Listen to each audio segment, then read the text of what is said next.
second best. The days are mean and the morning's nasty. Nighttime's mighty sweet. It's when a cowgirl buys you a double shot. Never know what's going to happen out in the blueberry patch.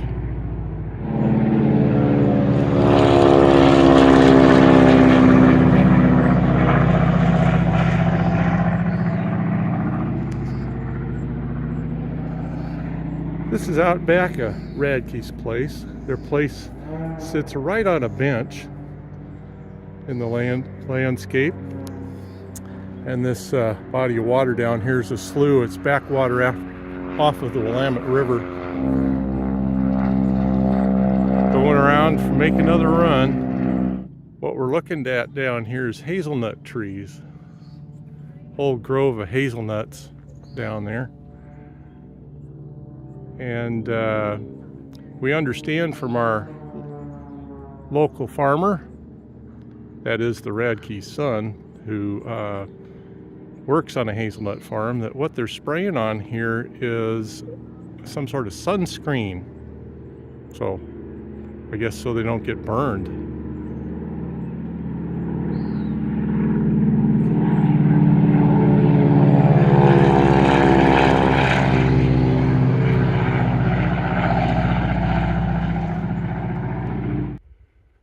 We needed another deer scare because, number one, it's dubious that this one's doing its job over here.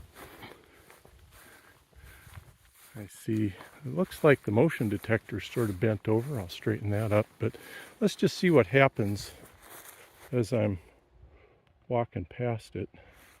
I know I'm looking into the sun here. Well, that seems to be working still.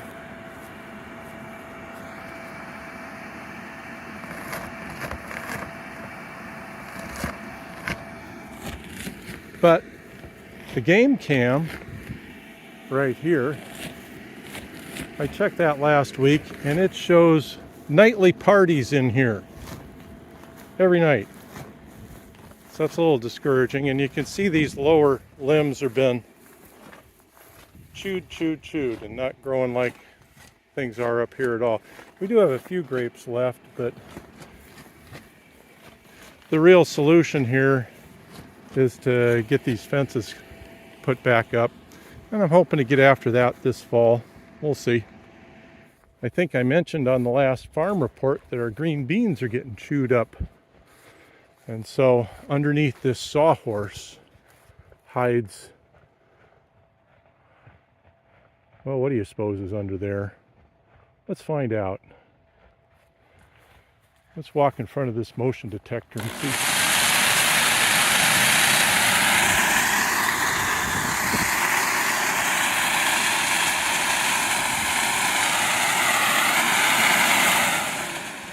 So hopefully that'll be enough to keep the deer away from our green beans.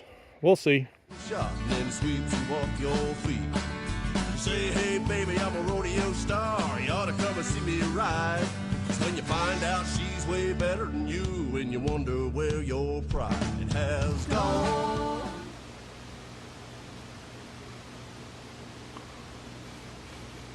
Wow.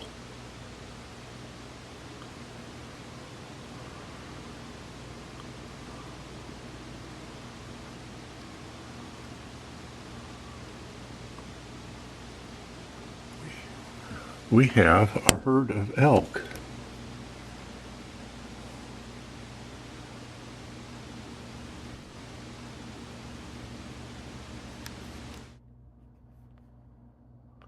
Look at all those elk up there.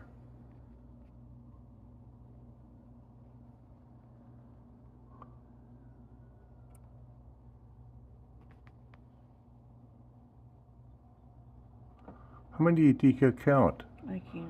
I see some on the back road. There's two of them just not getting along.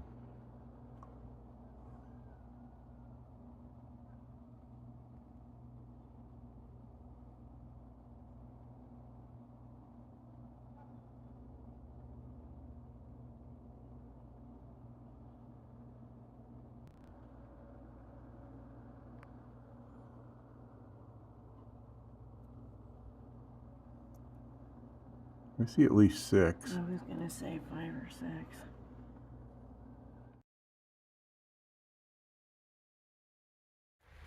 It's the 11th of August, and we're about done. This is probably the last day of picked berries, which means Terry and I probably go home. Probably be the end of our season. This morning, these are legacy berries, and most of which look like that. And our picker come right zinging down here today, ended up right about here. And you can see it's a different story for about a half a dozen bushes. And these half a dozen bushes are about what's left of our legacy crop this year. And it was picked from the other direction by another picker who stopped, well, right about here. It's been a heck of a season, and we're really grateful to be part of the experience. This will be my last load in of berries for 2025, and already picked up most of them. That's just the last little bit. So nothing like when the trailer was full. We're about done. It's August 12th, and just an update on the garden. We got about 5-foot tomatoes. Not that we're going for height here, we're going for more tomatoes. And we do have a lot of blossoms coming on. Again, our garden was pretty late going in, so it doesn't surprise me where produce is this late. We kind of do it that way on purpose. So whenever I've put the garden in early, like mid-May, even though the weather might have been nice that year, it just seems like it takes a while for the soil to heat up, and I end up replanting because things don't germinate well. We have about 9-foot corn there in the center, so boy, that just took off overnight. And we got ears developing, and of course it tasseled out. Beans are recovering. This row of beans didn't get hit, so you see all the blossoms on there. All those little white spots. We're going to be inundated with beans. This row of beans, not so much so. That's trying to recover from, there's a little bit of white there, but there's not a lot of leafy green to support it. So you can see where the deer scare is there. Camera's on the post. And the grape that I want to regrow it's coming along.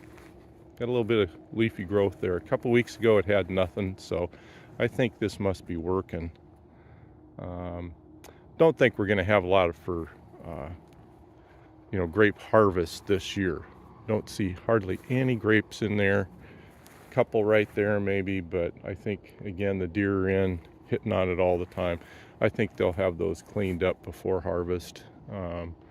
So I'm not really counting on much for grapes. And I wonder if some of our blackberries are going to get hit too. We've got our first bit of cukes coming out. We've been so busy with picking, and yesterday was pretty much the last day for us. So first day off, I knew these were starting to bear. It's like some of these are chicken cucumbers. They're a little on the big side, but there's some smaller ones down at the bottom. Happy birthday to you. Happy birthday to you. Happy birthday, dear Chris. Happy birthday to you. Aww. And company. Yeah. Well, what's happening in the farm kitchen today? Even though we're done with blueberry farming, we are not done with blueberries. We're steaming some juice today, and the juice is going in there for now to cool, and ultimately this juice is going into this fermenter, which is currently also full of blueberries, but they'll be going first into the juicers. And the other thing we got going is fruit roll-ups. This was plum juice that was frozen a while ago. We didn't do anything with it. Probably should have done something with it over the winter, but now we are making fruit roll-ups. Those are good. They're like absolute candy. We are using our food dryer to make those fruit roll-ups. And we got little trays this week that we can, ordinarily we just dry solid fruit in here, but to do juice, we got these little trays that fit in there. Works great. Tastes wonderful. It is a beautiful day in the neighborhood today. I'd say it's probably about 75, maybe at the most. And this has been a pretty darn doable summer in my opinion in terms of weather. Very mild. I think we had one day where it hit up to 99 degrees. Had a couple days in the 90s, but nothing like usual. So it's been real nice. Look at that stand of corn out there. That's just amazing to me. I've never had corn. I've had some grow that tall, but never the whole garden full be that consistent. So I'm pretty sold on this black plastic method, and gotta wonder if it didn't heat the soil up a little earlier and get things really ripping. Harvest has begun. I pulled down at least a dinner or two worth of green beans today, and they're just getting started. This is my new Band-Aid mower, which is supposed to Band-Aid me through the season and get me through, I was hoping. Although it needs a few Band-Aids itself. So I'm going to see if I can address some of that today. First order of business. First time I used this, I got the lawn mowed and about halfway through the orchard and it lost a mower belt. And it's like, shouldn't be losing a mower belt. The guy that sold it to me advertised that he did a bit of a deck rebuild down here. And so far, here's what I've found on his deck rebuild. That nut was loose and that pulley was very sloppy. And then going on over to the other side, this nut was tight, but the nut on that pulley right there, I can't get any closer than this. There we go. The nut on that pulley was very loose and that was flopping around. It's like, I don't know what kind of mechanic would do that, but I mean, I can see that there's a new pulley here and newer bolts. Might be older spindles, but they seem to work all right. Brakes work. So we'll tighten everything up, put a new belt on, see how that goes. Next order of business, let's pop this wheel off, see how the brakes are doing. I think they need a little adjusting because they're pretty weak. And we have some downhill inclines here. All right, frequent farm report watchers will probably recognize this problem because I've had it on my old mower as well. And that is the tire on this side is pointing in a slightly different direction than the tire on that side. And what causes that is that the steering wheel only works the left side tire. You'll see I have the tie rod out right now, and I can work the wheel and nothing's happening on the right side. That's because this tie rod goes right here on the wheel, and as that turns, the tie rod then turns the right wheel.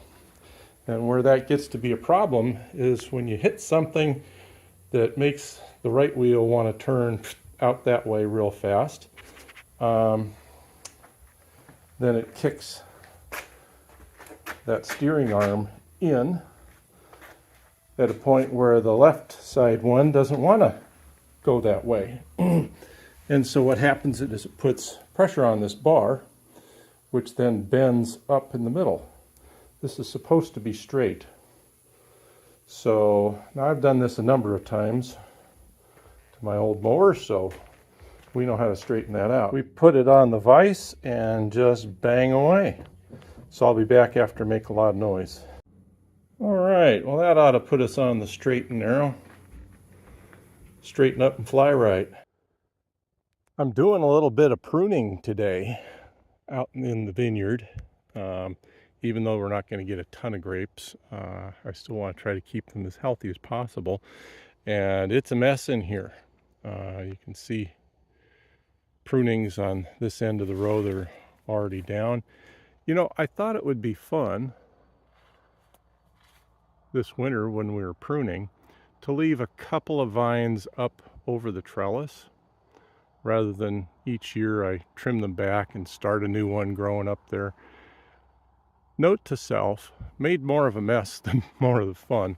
But ironically, that is a place where the deer are not currently reaching. I suppose if they really want to, they can stand on their back legs and get up there. Obviously the leaves have rebounded. I think early on the deer were in and they cleaned most of the small leaves and the early grape, blossoms and stuff off. So there's not a lot of stuff that's, below the 5-foot level. You can see they're still picking on this vine over here, pretty solid.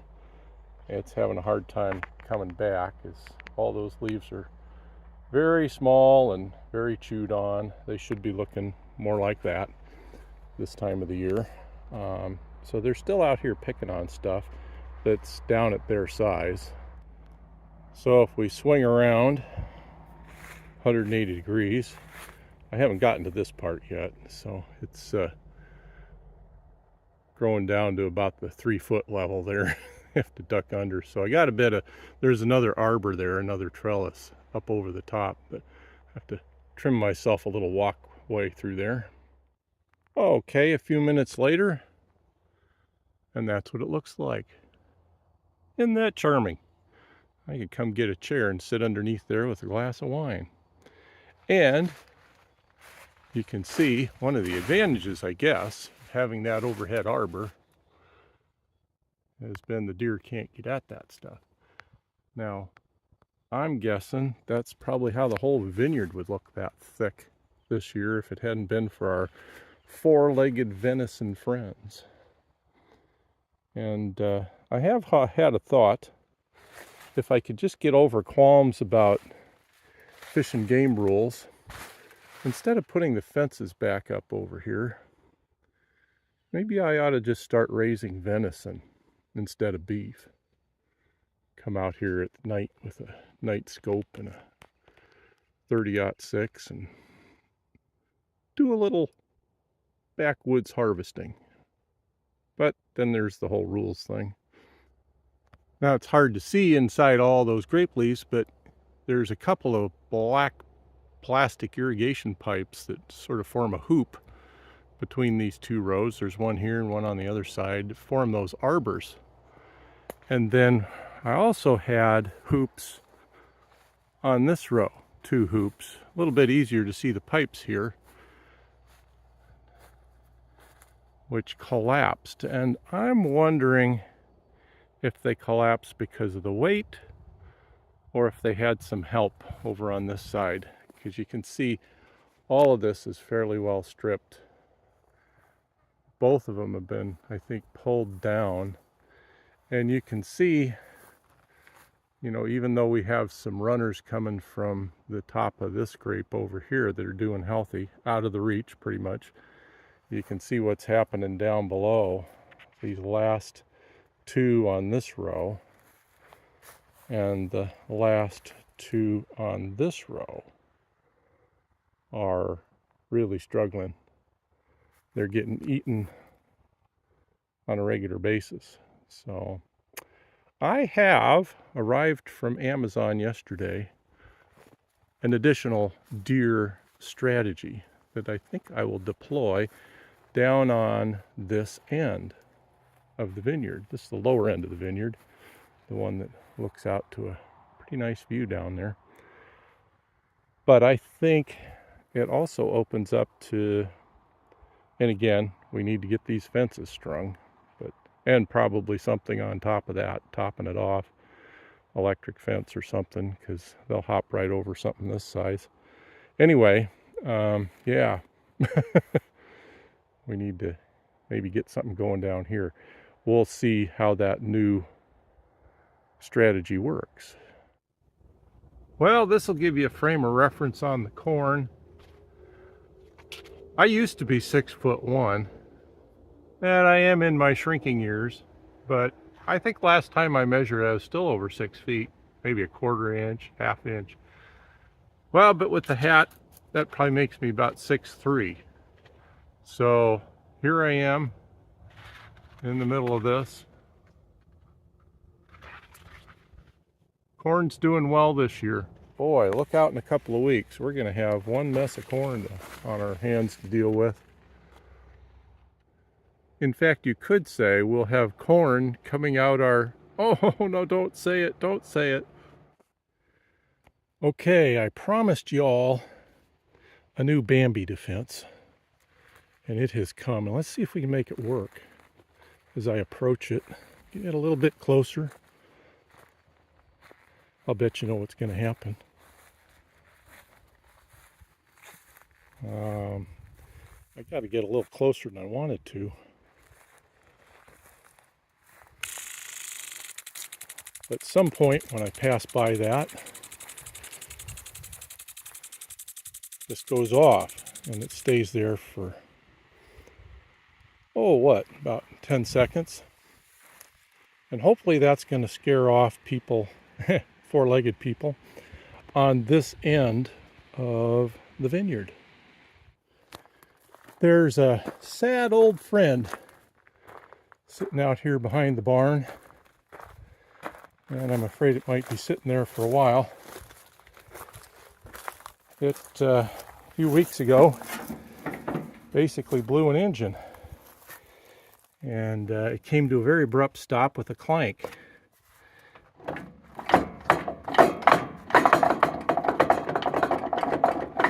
Something's rattling in there.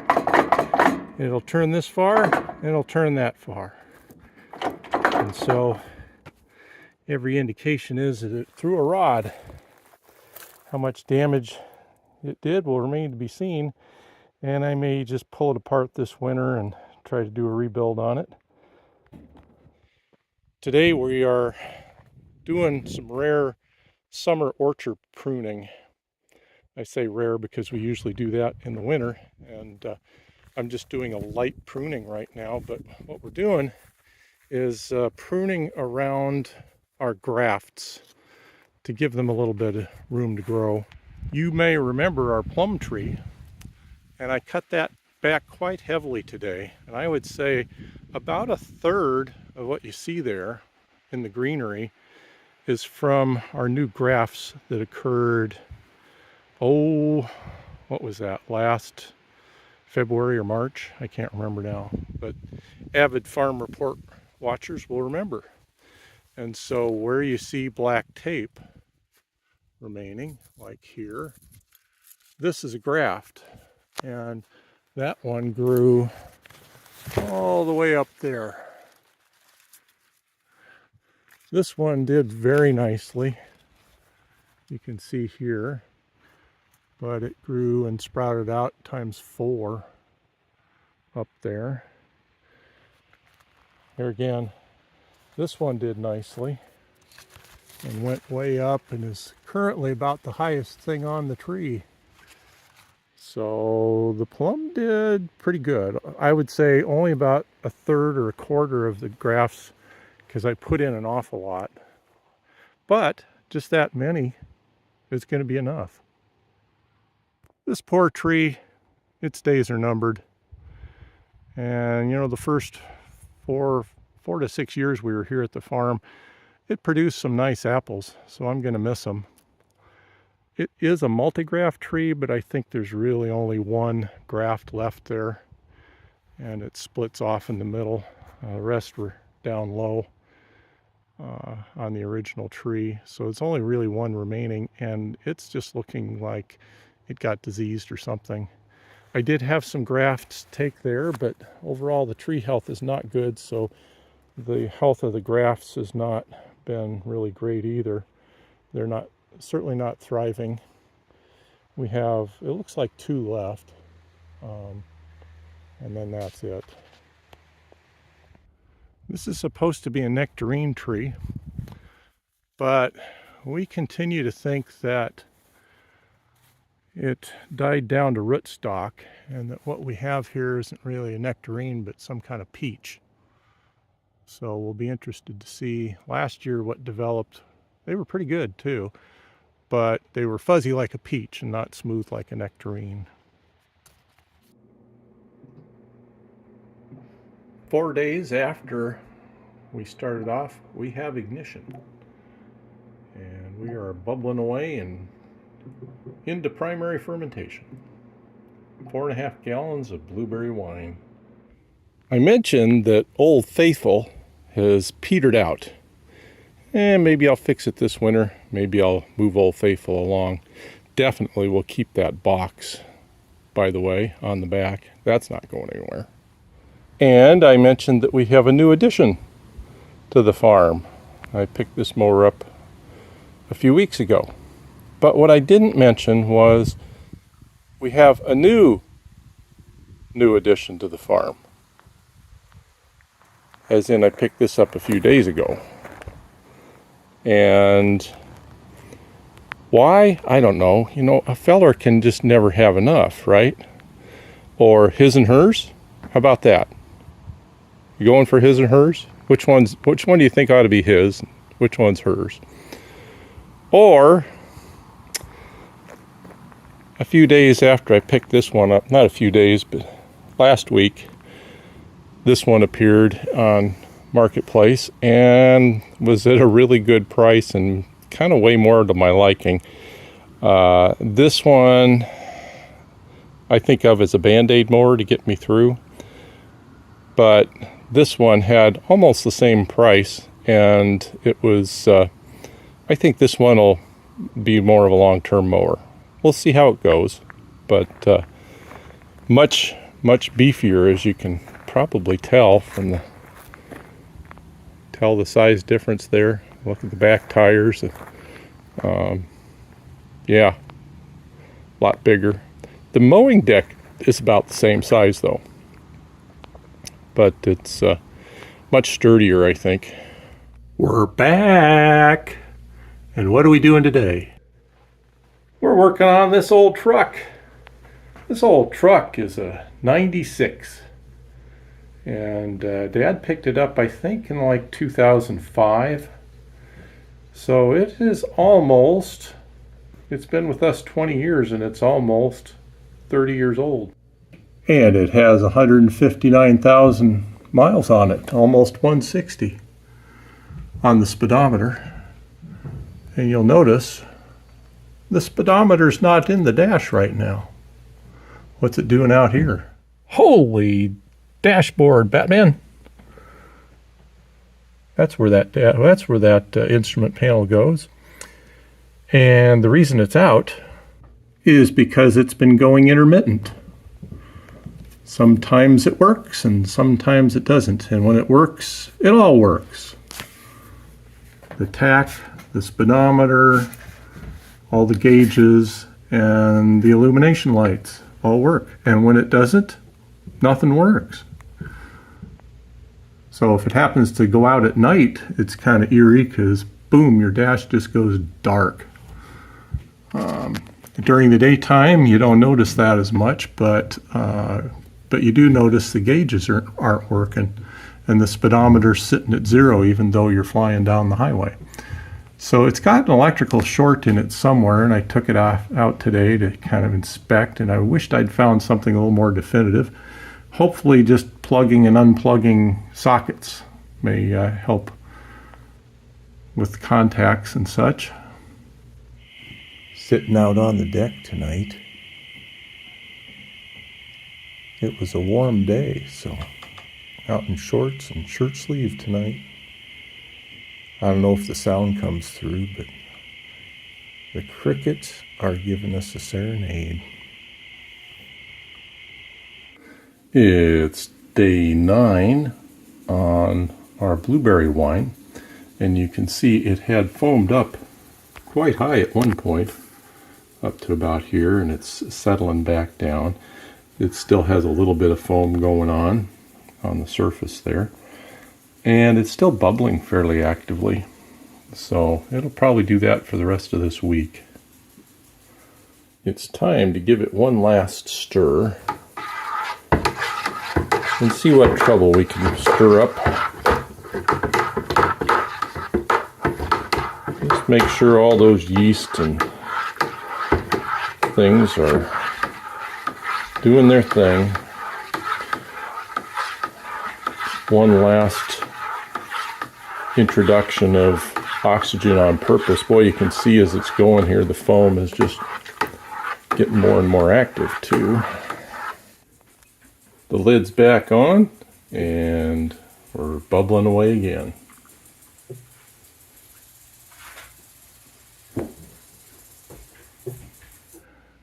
We're back outside the Redneck garage.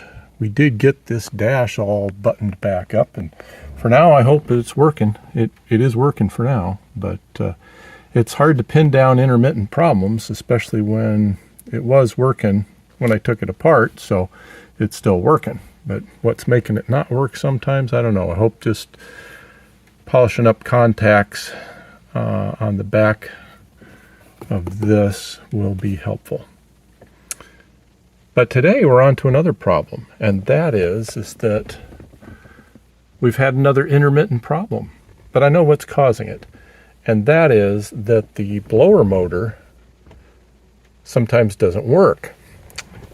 And what's going on with that is actually over on this side of the dash. It is this little connector right here. This is the blower motor resistor, and this connector is really corroded, and you can see actually, let me pull that off, see how corroded that is right there, and then it's cracked and damaged even right there. I think it did some arcing, probably some burning. So what we have going today is I need to wire in a new connector. It's got a pigtail on it, so I'll have to splice it in, cut those wires and splice it in there. And as long as I'm at it, I thought I'd put in a new blower motor resistor, and basically that goes into place there, and that's what it looks like. It's just some resistant coils in there, so that allows you to pick the various speeds on the motor fan, blower fan. Okay, we got this spliced in, we got our new resistor in, and our new cable. Maybe we ought to give it a go. Okay, we're in here. Let's give it a try. Oh, I hear low speed. A little higher. All right. In an upcoming farm report, we'll take a look at this and address that. And look at the cab of this truck. Hoo-wee. Let's get rid of that rust. What do you say? Are you in? She's way better than you, and you wonder where your pride has gone, gone, gone, gone. Gone, gone, gone, gone. I guess I knew it from the start. I'd trade 8 seconds for your heart. Well, cowgirls take the high road, there isn't any in between. I bet you think all we are is a trophy to be seen. You men are boys, but us girls and women, let me tell you how it goes. When we're buying you that double shot, don't you dare look down your nose. You say that you're a rodeo star,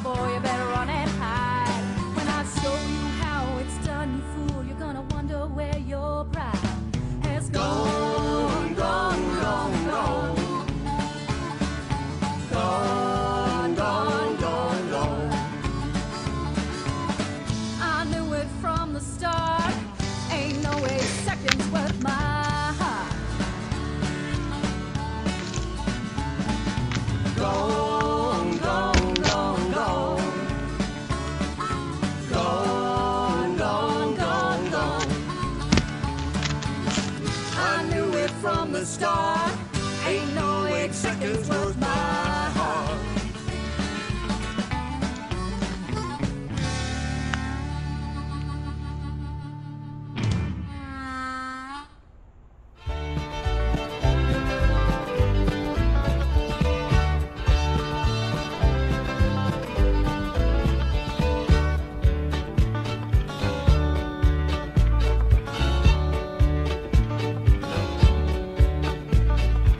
Now, if there's anybody out there listening to this here song, I'd like to introduce you to some very close personal friends of ours.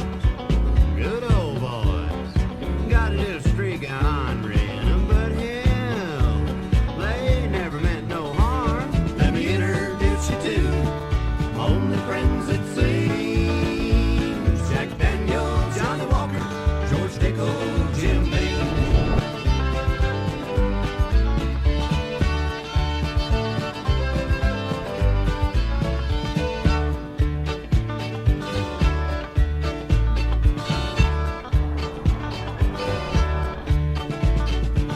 Now George, he's the latest man, loves giving the eye. And Johnny, he's a joker, just a little bit shy. And the dude back there in the corner, right there's old Jim Beam. Lord, that man's got more trouble than this old cowboy's ever seen. Jack Daniels, old Black Jack. Need I say any more? That man's got a streak of mean. Let me introduce you to only friends it seems. Jack Daniels, Johnny Walker, George Dickel, Jim Beam.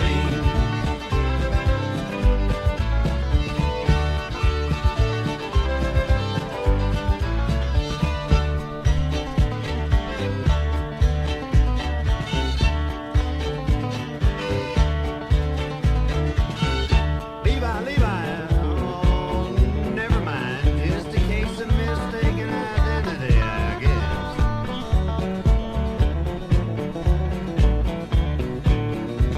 Now with all the trouble they've caused me, you probably wonder why we still hang out. To tell you the truth, there've been a couple of moments I wondered that same thing myself. We shared our troubles, I guess, in our own way we care. They may not have the answer, but those boys are always there.